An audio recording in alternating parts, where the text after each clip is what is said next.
Agence pour la prévention et la lutte contre la traite des personnes, APTLP en sigle,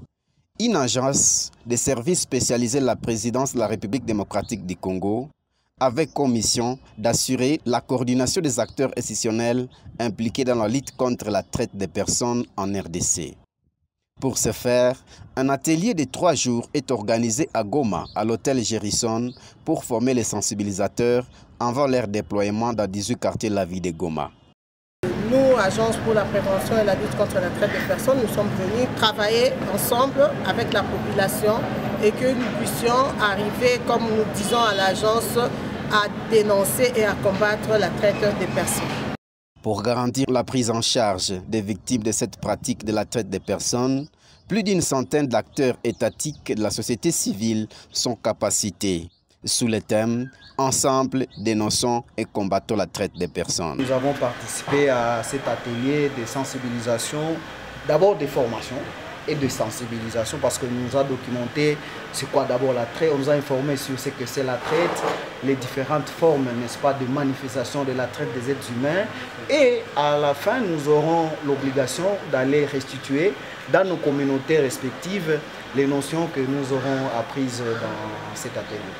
Parlant de la stratégie à utiliser pour réduire la traite des personnes, cette nouvelle méthode d'esclavagisme moderne, Madame Sylvie Toumba s'exprime. Nous allons aller sur terrain, nous allons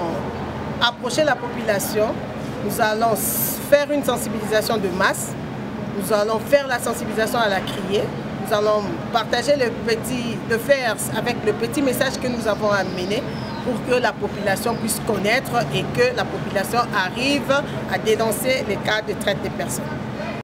Pendant 3 jours de sensibilisation de la ville de Goma, les résultats attendus, c'est que la pratique de ce phénomène de traite des personnes puisse s'arrêter. La traite des êtres humains existe encore. Il n'y a pas longtemps, en mars, moi-même j'ai produit un rapport sur le rôle de l'Internet, n'est-ce pas, dans le trafic des êtres humains en République démocratique du Congo.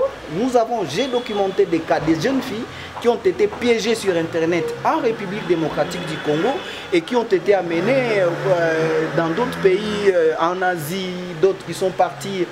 en Europe, il y en a qui sont partis également à Kinshasa. Quand quelqu'un est réduit en esclavage, il n'est plus un être humain, c'est un objet. Je crois que c'est la plus grave des violations des droits humains et nous tous ensemble, vous les journalistes et nous de la société civile, le gouvernement, toutes les parties prenantes, nous devons travailler pour conjuguer au passé en fait cette négation grave de la dignité humaine.